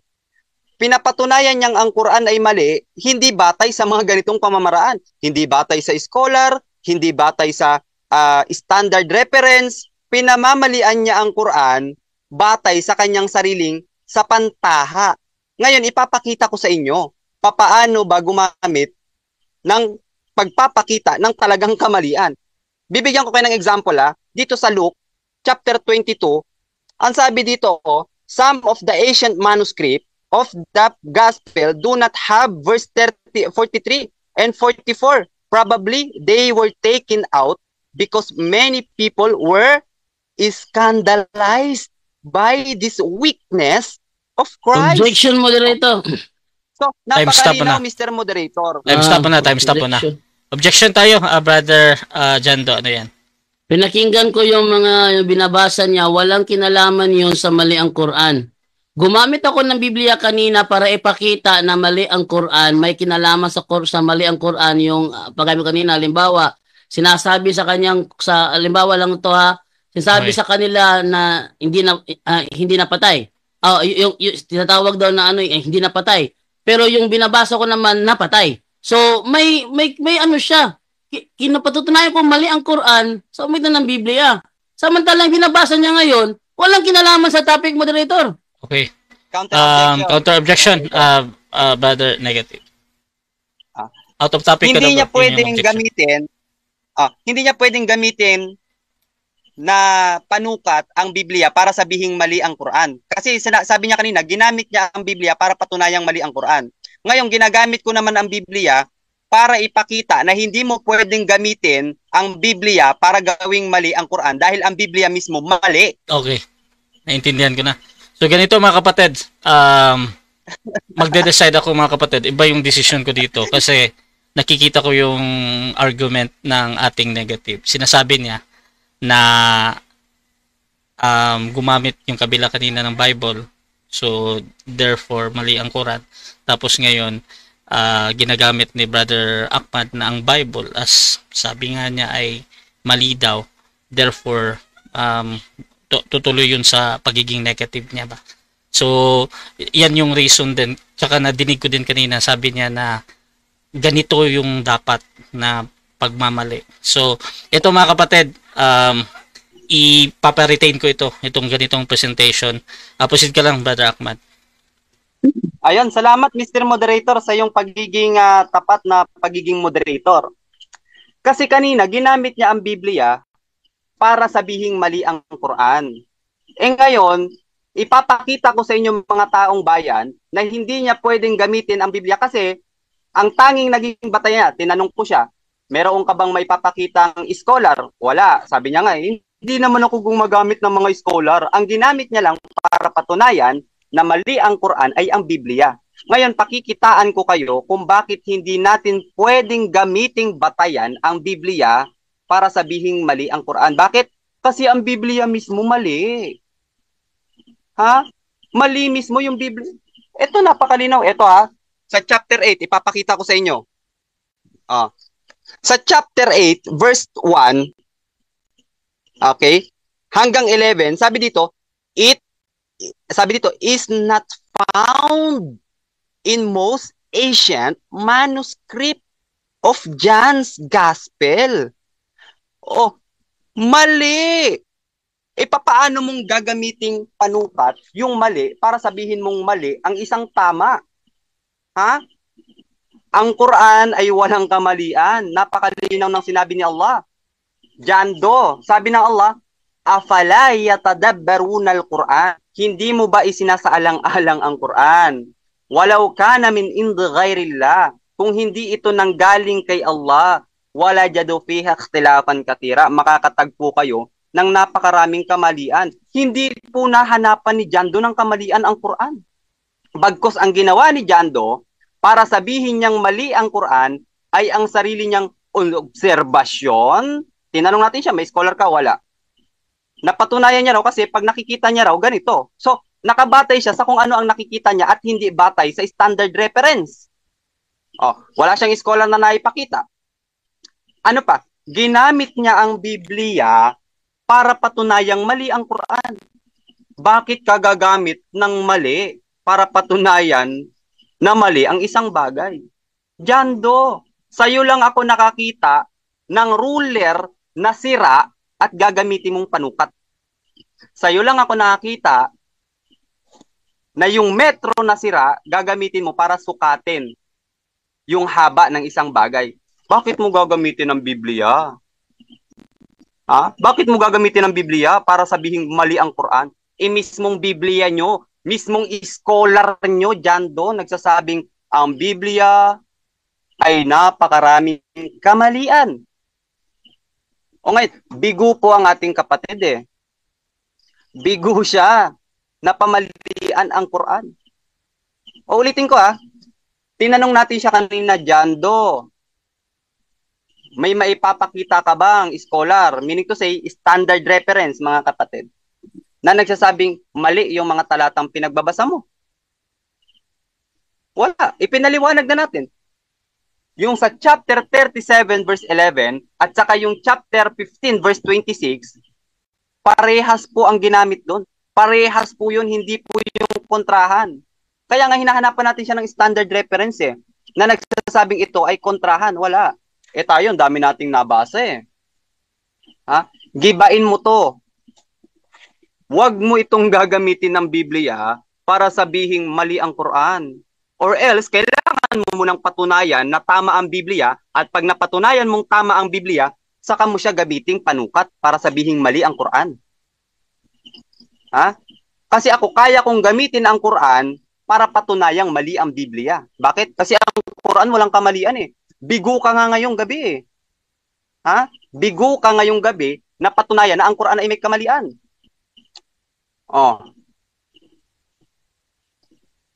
Ilang minuto na lang, Mr. Moderator?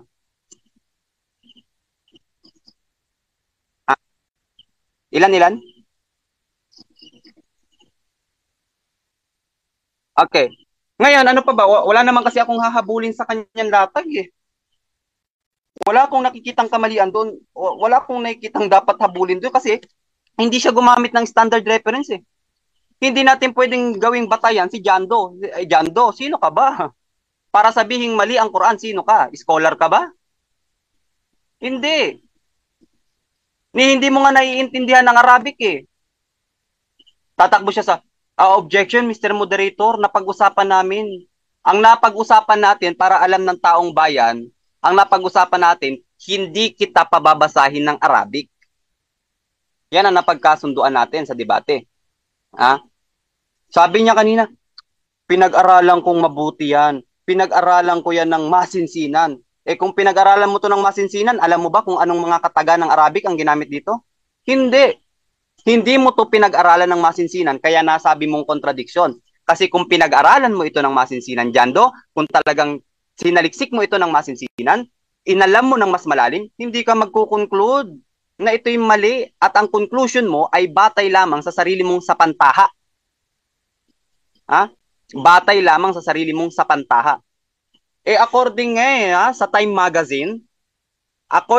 Magazine, yung Biblia, for example, yung King James Version, baka itatanggi ito ni Jando, naglalaman ang New Testament ng 50,000 error. Oh. Kita nyo?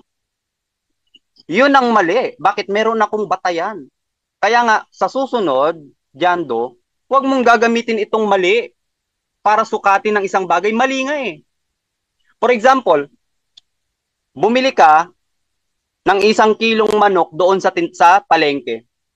Tapos, titignan mo kung tama ba sa kilo yung binili mo. Pero ang gamit mong timbangan, sira. Sa tingin mo, makikita mo kung tama yung timbang ng binili mong manok. Samantalang ang ginamit mong timbangan, mali. Sira. Hindi ganon. Hindi ganon, Jando. O ngayon, bigong-bigo si Jando ngayon. Akala ko pa naman napakagaling. Akala ko pa naman talagang pagpapawisan. Objection, moderator. Akala ko pa naman talagang may Objection, moderator. Objection, affirmative, ano yan?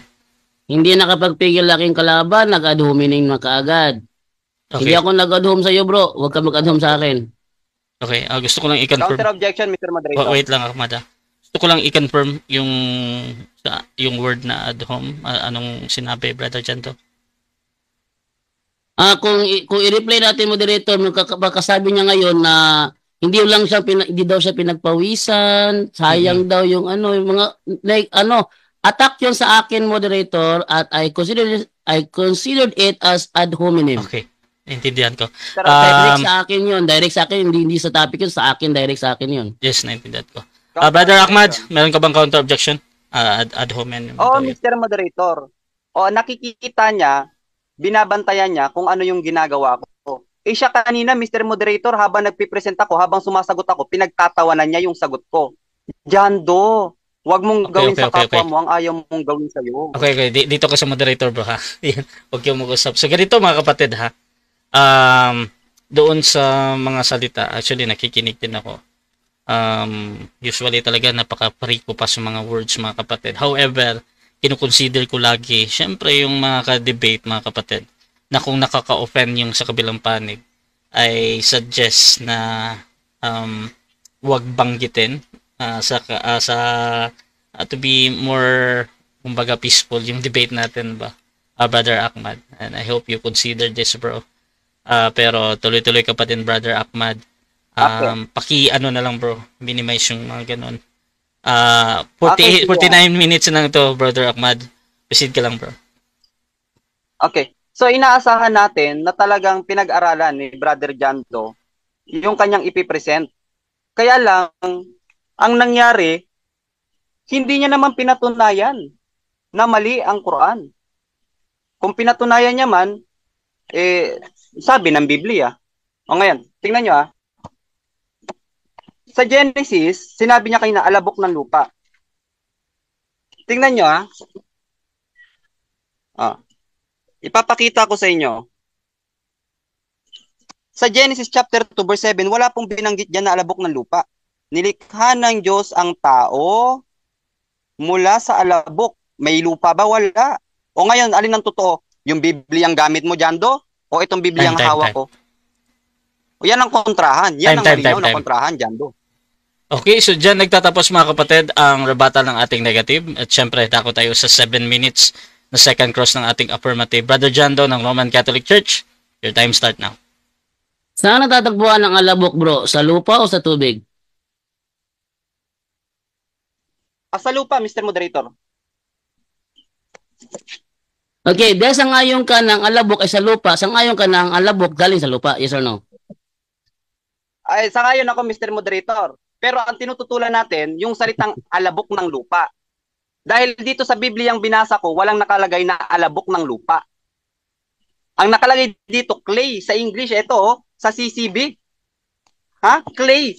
Ngayon, kung gagamitin natin itong CCB, na ang binanggit dito, clay, aba, mali ito. Bakit? Yung nakikita meron ka bang may pakita sa akin, bro, na Jewish history na tinatanggap ng mga Jewish na kalaban ni Jesus na siya ay Messiah? Meron ka bang may pakita o wala? Wala, Mr. Moderator. Oo. Bakit? Kasi yung history, Mr. Moderator, yung history po, lalong-lalo na sa kasaysayan ng mga Romano, kapag sila ang nagwawagi o nasasakop nila ang isang bansa, binubura nila ang history. Binubura nila yung kasaysayan at nagsisimula sa kasaysayan kung kailan nila ito nasakop. Next question. Next question. Ginamit ko yung insights from God's Word by Emmanuel Maloneda sa page 72. When Christ made his appearance as a humble teacher from Nazareth, most of the people were unwilling to accept him as the Messiah. Tama ito o mali? Kung nabasa mo, pero yan ay subjective lang sa'yo. Objection, moderator. Time stop. Objection mo na. Anong objection ng ating affirmative? Categorical ang aking tanong sa kanya. Itong binasa ko dito, when Christ made this appearance as a humble teacher from Nazareth, most of the people were unwilling to accept him as the Messiah. Tama ba ito o mali? Yun ang tanong ko, moderator. Okay, so ang objection dito, mamimili na tama ba yun or mali? Brother Ahmad, meron ka bang counter objection or mamimili ka na, bro? Tama at mali, Mr. Moderator. Okay, tinatanggap ko yan. Proceed. Bakit? Tama at mali. Bakit? Kasi nakadepende sa nakikinig at sa kanyang nakalap na impormasyon. Dahil hindi naman lahat ng Hudyo naniniwala na si Jesus ay hindi Messiah. John Ray, meron pong tinatawag na Messianic Hudyo, Messianic Jew, na naniniwala si Kristo. Next question. Next question, ito naman. Dito ay galing sa isang rabbi sa Israel. Sabi niya, in his religion class, in the Jewish community, he was told Jesus was a blasphemer.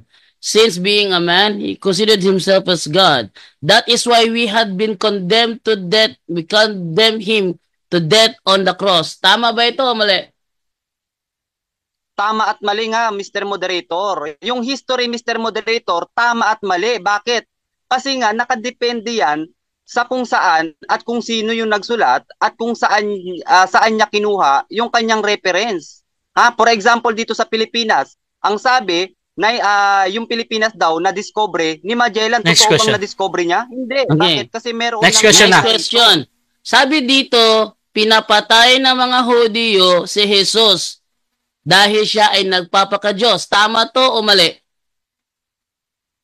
Tama, Mr. Moderator, na talagang kahit hindi natin niyang gamitin, okay, kahit hindi natin gamitin yung reference niya, gamitin natin ang Quran, okay, pinatay talaga si Propeta Jesus dahil sa kanilang, sa kanilang pagbibintang.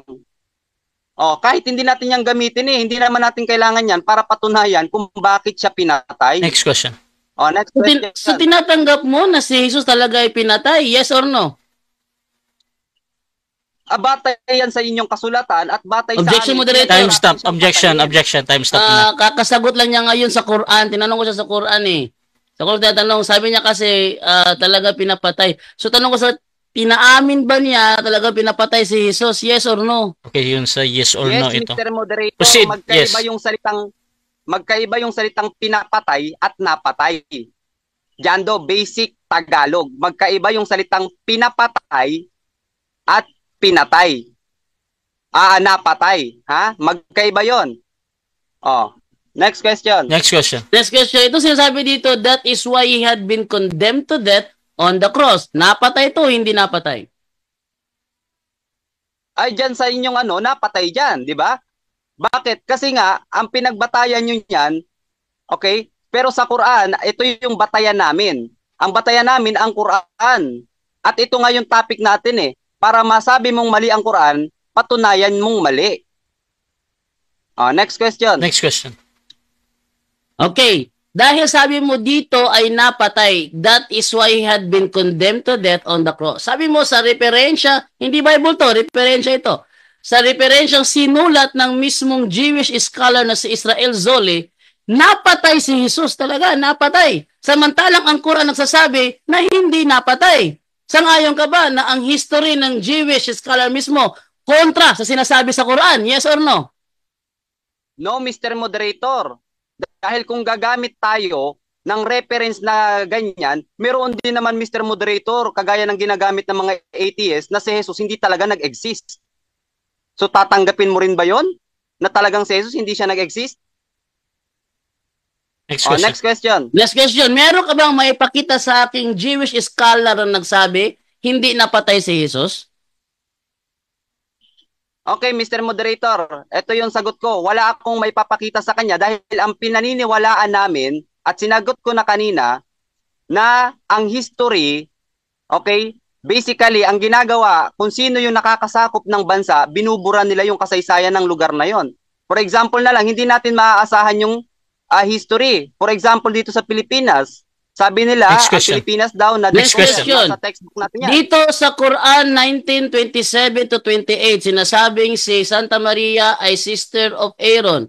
Kapatid daw ni Aaron. Sinong Aaron ang tinutukoy dito? Okay, binanggit dyan ay kapatid, sister of Aaron, di ba? Ngayon, kung sino man yung Aaron na tinutukoy dyan, kung sasabihin mo na yung Aaron na tinutukoy dyan ay ang Aaron na kapatid ni Moses, dapat siya ang magpapatunay niyan. Okay, ngunit walang binanggit sa Quran kung sinong Aaron ang tinutukoy doon. Next question. Next question. Meron ka bang Jewish history may pakita na si Santa Maria ay may kapatid na nagangalang Aaron o wala? Wala, Mr. Moderator, kasi nga ang batayan namin yung Quran. Ang fully authority namin ay ang Quran. Kung ano yung nasa Quran, yun ang pinaniniwalaan namin. Kaya nga pinag-uusapan natin ngayon para mapatunayan mo na hindi totoo ang sinasabi sa Quran. Ang sabi ng Allah, afala yatadabbaruna al-Quran, hanapan mo, Next wala question. jadu fiha ikhtilafan katsira. Next question. Sinasang-ayon mo ba na wala kang backup na suporta sa sinasabi ng Quran na may kapatid si Maria na nagangalang Aaron? Yes or no? Ulitin ko, Mr. Moderator, yes. Okay? Dahil ang Quran, ito yung fully authority namin dahil nanggaling ito sa tagapaglikha. 7 minutes time. Okay, so dyan nagtatapos mga kapatid ang second stage ng ating debate. Siyempre, dako tayo sa 5-minute na final conclusion dito. At shoutout muna sa lahat ng mga manonood mga kapatid. Dito ay mauuna ang negative sa kanyang final conclusion sa pagtutol. Again, sa topic na ang Quran o patutunayan ko na may mali ang Quran bilang negatibo. Brother Ahmad ng Islam, 5 minutes. Your time start now, bro. Okay. Bismillah. Hindi napatunayan ni Jando Hindi niya napatunayan na mali ang Quran. Ang ginawa niya, ginamit niya ang Biblia, gumamit siya ng Biblia para patunayang mali ang Quran. O yung kanina, sabi niya, ang sabi ni Jando kanina, yung huling tanong niya, yung patungkol kay Aaron, sister of Aaron, ang balak ditong palabasin ni Jando, itong Aaron na ito ay sa panahon ni Moses. Dapat sila yung magpatunay patungkol diyan. Patunayan nila na yung tinutukoy na Aaron doon ay sa panahon ni Moses. Pangalawa, ang fully authority natin mga kapatid, naming mga Muslim ay ang Quran. Bakit? Kasi ang paniniwala namin, ang Quran ay nanggaling sa Diyos. At kung ano ang sinabi ng Diyos, ay totoo yan. Kung ano ang sinabi ng Diyos, totoo yan. Kaya nga, dapat ang ginawa ni Jando, pinatunayan niya na ang Quran ay unreliable. Dapat pinatunayan niya na ang Quran ay may kamalian. Kasi ang Quran, meron pong hamon Anong hamon ng Allah? O Jando, afala yatadabbaruna al-Quran, Jando. Hindi mo ba pinag-iisipan ang Quran? Walau kana min indi ghairillah, kung ito ay nanggaling sa iba at hindi galing kay Allah, wala yadu fiha ikhtilafan katsira. Matatagpuan mo ito ng kamalian. Wala kang nakitang kamalian Yung kamalian na pinagsasabi mo, batay lang yun sa pananaw mo at hindi batay sa standard reference. Hindi batay sa standard reference. Ngayon, nagtatanong siya patungkol sa mga history. Alam nyo kapatid, ang history, hindi yan accurate na talagang 100% mapapaniwalaan natin. Bibigyan ko kayo ng example. Okay, sa textbook natin, sabi doon, ang Pilipinas daw ay nadiscover discovered by Magellan. Ha? Na-discover daw ni Magellan. Totoo bang si Magellan ang nakadiscover ng Pilipinas? Hindi. Sapagkat bago pa man dumating si Magellan, mayroon na tayong sariling kalakalan. Na-discover na tayo noon pa man, bago pa si Magellan. Kaya mali yung history na ang Pilipinas ay na-discover ni Magellan. Kaya bakit ka gagamit ng mga bagay na kung saan ay maaring hindi mapagkatiwalaan? 'Di ba? So nabigo si Jando na patunayan na ang Quran ay mali. Nagkamali siya ng paggamit eh. Ginamit niya yung Biblia para patunayang mali ang Quran. Ang problema, mismong ang Quran mali, ang Biblia mali. Mismong ang Biblia mali. Kaya bagsak eh. Bagsak ang kanyang argumento. Wala siyang naitindig sa gabing ito. Salamat, Mr. Moderator.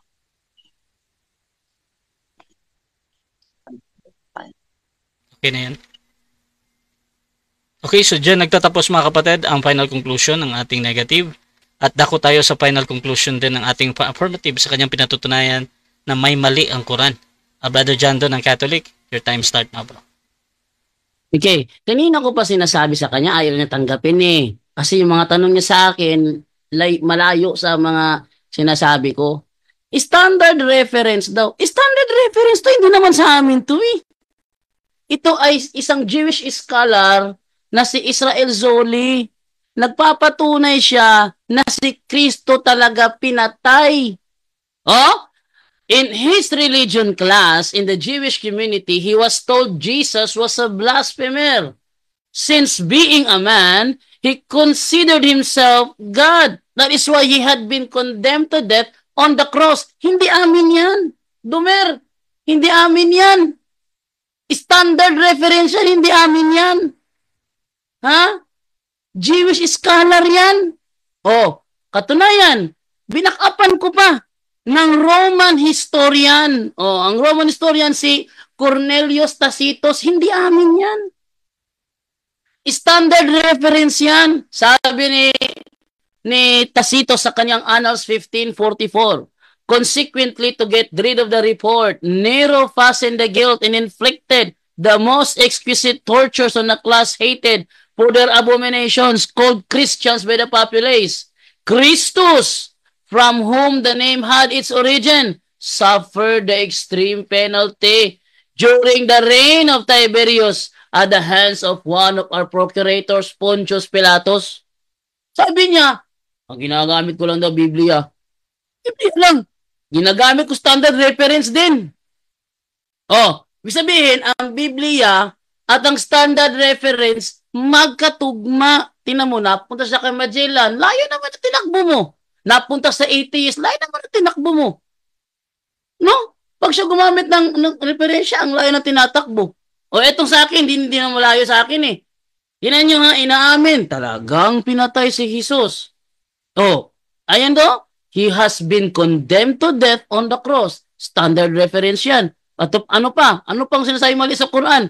Sabi niya, yun daw sinasabi daw na Aaron, na sister daw niya si Mary. Ano daw yun? Hindi daw yun ang kapatid ni Moises. Ano hindi kapatid? Eh kung hindi yun ang kapatid ni Moises, bakit may sinasabi naman ulit sa 66:12 ng Quran na si Mary is daughter of Imran? Oh, huwag mo sabi, sino ba si Imran?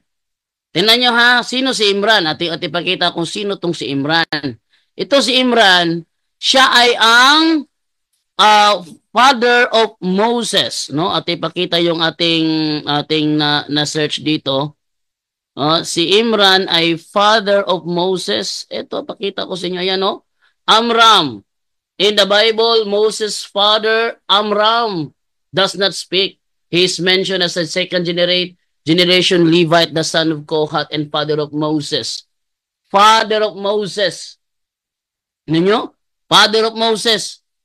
Ano ba ang Arabic term ng Amram? Di ba Imran? Oh. Si Maria daw is the daughter of Imran. Ayon sa 66:12 ng kanilang Quran, And Mary, the daughter of Imran, whose body was chaste, therefore we breathed therein something of her spirit. And she put faith in the words of her Lord in his scriptures and was of the obedient. Akalain mo, sa isang talata, sister of Aaron. Tapos ang talata, daughter of Imran. Sino ba si Imran? Siya ang tatay ni Aaron, Moises, at Miriam. O, siya ang tatay. Ngayon, ano pa sinasabi sa kanilang Quran? Isa pang sa 3:35-36 ng kanilang Quran. Remember when the wife of Imran said, My Lord, I have vowed unto thee that which is in my belly as a consecrated offering. Oh, when she was delivered, nagkaanak siya ng babae. I have named her Mary. Mali. Mali talaga. Hindi ko lang nilabas lahat, pero mali talaga. Hindi niya kapatid si Aaron, hindi niya tatay si Imran, at hindi siya anak ng asawa ni Imran. Mali talaga. O meron pa yung Haman. Yung Haman, naging ministro ni Paraon. Hindi siya ministro ni Paraon. Si Haman ay ministro ni Haring Asuero. Hindi siya ministro ni Paraon. Dahil malayo ang agwat ng edad nila, no? Ibang panahon si Paraon, ibang panahon si Haring Xerxes. Si Haman ay ministro ni Haring Asuero, hindi siya ministro ni Paraon. Pero sa kanilang Quran, sinasabi sa kanilang Quran yun. Okay, so yes bro. So diyan nagtatapos mga kapatid ang debate natin between Catholic and Islam sa topic na patutunayan ko na may mali ang Quran. Affirmative natin si Brother Jando, negative naman si Brother Ahmad. So before natin i-end yung ating live, gusto ko muna silang bigyan ng time magpasalamat sa lahat ng manonood natin at makakapanood pa nito sa mga review mga kapatid. Dyan sa mga pasasalamat. Dyan sa ibang platform din na nandito. Nahin natin si Brother Jando, bro. Salamat ka muna, bro. Okay, salamat po sa inyong panunood. At least ako'y natutuwa na kahit sa ganitong paraan, inapatunayan ko po yung aking tema. No? Kahit na ako'y inad hominem ng aking katunggali, is okay lang. At least napatunayan ko ang aking tema. Yun ang kapasalamat, Brother Rasha. Okay, so kay Brother Ahmad din, pasalamat ka, bro. Bro? Okay, ayan, nagpapasalamat tayo sa lahat, lalo na kay Rasha. At matagal na kami magkakilala na ito ni Rasha, no? I think matagal na talaga. Salamat sa pagiging isang patas na moderator. At sa ganitong pamamaraan ay napatunayan natin na walang kamalian ang Quran. Bagamat si Jando ay nag-a-adhom pasimple sa pamamagitan ng patawa-tawa habang sumasagot tayo, magkaganon pa man nagpapasalamat tayo sa kanya sapagkat nailahad natin ang ating gustong sabihin na ang Quran ay walang kamalian at hindi niya pwedeng gamiting batayan ang Biblia dahil padpad ng kamalian. Yun lamang, Mr. Moderator. Okay. Mga kapatid, Rasha TV gusto din mo pasalamat sa lahat ng sumusuporta at lahat na naniniwala mga kapatid. Kung gusto niyo sumali sa ganitong gawain, pwede kayo mag-PM sa akin or maghamon man sa dalawang nandito. Brother Jando, punto por punto, syempre lagi yan. At si Brother Ahmad din, kakilala natin yan. Pwede niyo akong gamitin as mediator kung gusto niyo hamunin ang dalawang ito mga kapatid. At gusto ko na i-promote yung aking YouTube channel, Rasha TV mga kapatid. Naka-live tayo lagi dyan. Dito din sa ating Facebook, Rasha Vista mga kapatid. You can follow me. At sa aking group din, Rasha TV mga kapatid. Doon pwede kayong maghanap ng mga kadebate doon. Or mag-PM kayo sa akin mga kapatid. And I can endorse someone na pwede kayong makadebate. At yun. This is Admin Rasha ng Rasha TV. Papasalamat din sa punto por punto. Lagi-lagi yan. At I'm out. To make his message known is our responsibility. So here we are to pledge our lives to the